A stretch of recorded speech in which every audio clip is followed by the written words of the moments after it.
नमस्कार दोस्तों, एक बार फिर से आपका स्वागत है target with Goswami YouTube channel में। मैं सुनील गोस्वामी आशा करता हूं आप सब अच्छे होंगे, कुशल मंगल होंगे। हम कर रहे थे 2024 करंट अफेयर सेट नंबर 4 हम डिस्कस करेंगे। इससे पहले हमने सेट 1 से सेट 3 तक डिस्कस कर चुके हैं, तो वो वीडियोज़ आपको लिंक डिस्क्रिप्शन में मिल जाएगा। आप सारे के सारे वीडियो जाके देखिए और इनकी PDF आपको टेलीग्राम पे मिल जाएगी। तो ये सीरीज रिवीजन आपकी बहुत अच्छे से होगी इसमें, और आपके आने वाले सभी एग्जाम में यहाँ से आपको क्वेश्चन मिलेंगे। डिटेल के साथ हम इसमें डिस्कस कर रहे हैं। तो चलिए चलते हैं फर्स्ट क्वेश्चन पे।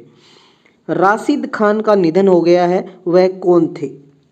तो राशिद खान एक शास्त्रीय गायक थे, रामपुरा सरसा घराने से थे वो, और उस्ताद इनायत खान के पड़पोते थे। ठीक है, उस्ताद इनायत हुसैन खान के पड़पोते थे राशिद खान, शास्त्रीय गायक थे। ठीक है, नेक्स्ट है यूरोपीय निवेश बैंक की पहली महिला अध्यक्ष कौन बनी है? तो ये बनी है नादिया कैल्विनो। नादिया कैल्विनो एक स्पेन देश की एक इकोनॉमिस्ट है, अर्थशास्त्री है, और यूरोपीय निवेश बैंक की ये 8वीं अध्यक्ष बनी है।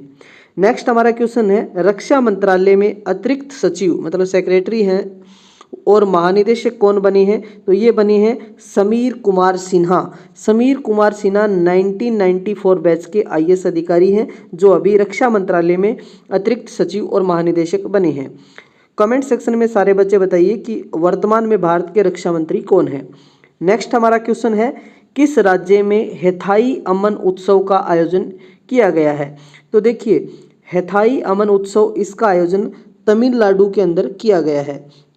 बात करें तमिलनाडु में जो नीलगिरी जिला है, वहाँ पर बडागास एक समुदाय है जो ये हैथाई अमन उत्सव बड़े ज़ोर शोर से मनाता है, और इसमें हैथाई जो माता है उनकी वो है पूजा करता है। ठीक है, नेक्स्ट है, चीन के नए रक्षा मंत्री कौन बने हैं? तो ये बने हैं डोंग जून।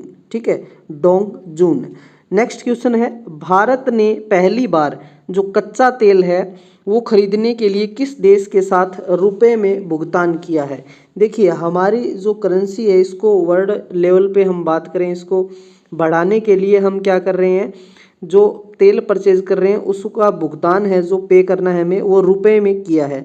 तो पहली बार हमने बात करें अब किसके साथ किया है, तो संयुक्त अरब अमीरात, जो UAE, हाल ही में आप सब सुना भारत के जो प्रधानमंत्री अभी यहाँ UAE गए हुए हैं, विजिट पर रहेंगे, जिसमें आगे मैं आपको क्वेश्चन डिस्कस कराऊंगा कि भारत का जो UPI वगैरह भी उन्होंने अडॉप्ट किया है, तो सारी बातें करेंगे।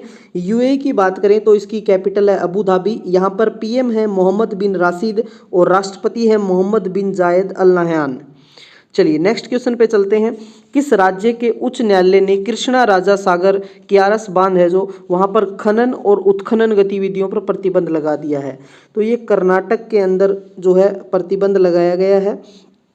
लगभग जो कृष्णा राजा सागर जो बांध है 20 किलोमीटर का जो एरिया है, कर्नाटक के अंदर जो मांड्या जिला है वहाँ पर 20 किलोमीटर का एरिया है, वहाँ पर खनन और उत्खनन पर जो है वहाँ हाई कोर्ट ने बैन कर दिया है, प्रतिबंध लगा दिया है। नेक्स्ट है, किस राज्य में कंदम काल का 10वीं शताब्दी ईस्वी का एक शिलालेख खोजा गया है? तो ये गोवा के अंदर खोला जो है वहाँ पर खोजा गया है, कंदम काल का, याद रखना आपको। और ये जो शिलालेख मिला है जो वहाँ पर, तो ये कन्नड़ और संस्कृत में लिखा हुआ है, ये भी आप ध्यान रख सकते हैं।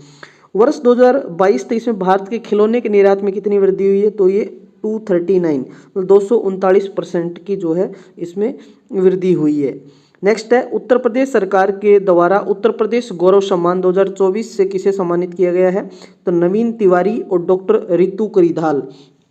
देखिए, यहाँ पर हम बात करें रितु करीधाल, तो ये इसरो में वैज्ञानिक हैं, और इसके साथ साथ हम बात करें नवीन तिवारी, ये भारतीय उद्यमी हैं, मतलब भारतीय बिजनेसमैन है एक, जो इनमोबी के फाउंडर और CEO भी हैं। नेक्स्ट हम बात करते हैं, इंडियन इम्यूनोलॉजिकल्स ने देश की पहली स्वदेशी हेपेटाइटिस A वैक्सीन लॉन्च की, इसका क्या नाम है? तो हैविश्योर नाम की ये वैक्सीन है, जो 12 साल की हम बात करें 12 साल की उम्र के जो बच्चे को पहली डोज दी जाती है। इसमें 2 इंजेक्शन लगेंगे, आपको ध्यान रखना है। पहली खुराक है वो पहली डोज 12 महीने से ऊपर की उम्र में दी जाती है, और जो दूसरी डोज है उसमें पहली डोज और दूसरी डोज के बीच का 6 महीने का गैप होना चाहिए। तो 2 डोज मतलब 2 इंजेक्शन लगते हैं इसमें, हैविश्योर डोज है ये। ठीक है, इसका नाम है ये। केंद्र सरकार ने बहुभाषी शिक्षा के लिए जनवरी 2024 में एआई आधारित किस ऐप को लॉन्च किया है?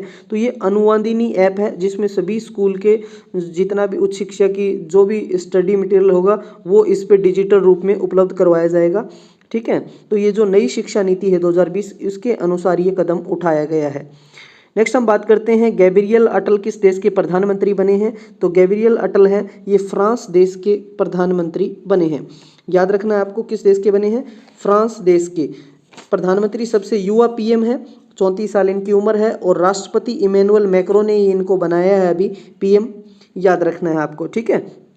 लोकसभा के कितने सांसदों को संसद रत्न पुरस्कार सम्मानित किया है? तो 5 ऐसे सांसद हैं जिनको संसद रत्न पुरस्कार दिया गया है। सुकांत मजूमदार जो बीजेपी के हैं, सुधीर गुप्ता जो बीजेपी के हैं, श्रीकांत एकनाथ शिंदे जो शिवसेना के हैं, राम सिंह कोले जो एनसीपी के हैं, और कुलदीप राय शर्मा जो कांग्रेस के हैं। 5 ऐसे सांसद हैं जिनको संसद रत्न पुरस्कार से सम्मानित किया गया है।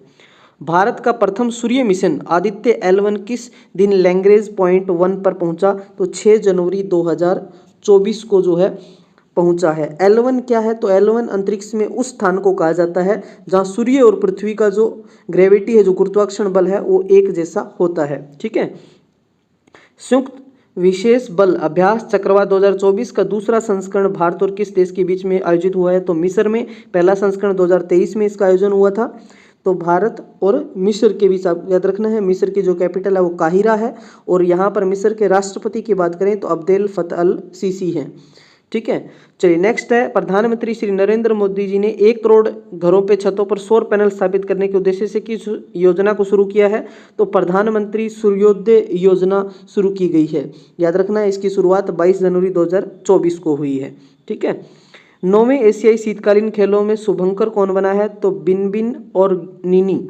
9वें एशियाई खेल इनका आयोजन होगा चाइना के अंदर, आपको याद रखना है, और ये आयोजन होगा 2025 में। ठीक है, आयोजन कब होगा?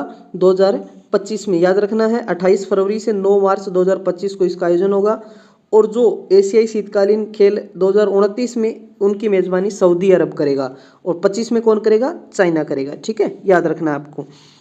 चलिए आगे बढ़ते हैं। नेक्स्ट क्वेश्चन है, स्वदेशी असोल्ट राइफल उग्रम या फिर उग्राम भी बोलते हैं इसको, किसने लॉन्च किया है? तो ये डिफेंस रिसर्च डेवलपमेंट ऑर्गेनाइजेशन जो हमारा डीआरडीओ है, जो 1958 में बना। तो डीआरडीओ ने ये असोल्ट राइफल का अनावरण किया है और इसको लॉन्च किया है, और पुणे में इसको लॉन्च किया गया है। आपको याद रखना है, असोल्ट राइफल को अनावरण हुआ पुणे में, और डीआरडीओ 1958 में बना, और डीआरडीओ के वर्तमान अध्यक्ष हैं समीर वी कामंत। और नेक्स्ट हमारा क्वेश्चन है, किस राज्य सरकार ने श्री रामलला दर्शन योजना शुरू की है? तो ये छत्तीसगढ़ ने शुरू की है। तो ये थे most important question set number 4 के। कमेंट सेक्शन में बताइए कि छत्तीसगढ़ के वर्तमान में मुख्यमंत्री कौन है। ऐसे ही हेल्पफुल प्रैक्टिस सेट के लिए मुझे फॉलो करें, चैनल को सब्सक्राइब करें, जितना हो सके वीडियो को अपने दोस्तों के साथ शेयर करें। पीडीएफ आपको टेलीग्राम पे मिल जाएगी, टेलीग्राम का लिंक डिस्क्रिप्शन में है। मिलते हैं नेक्स्ट वीडियो में, तब तक के लिए धन्यवाद। जय हिंद, जय भारत।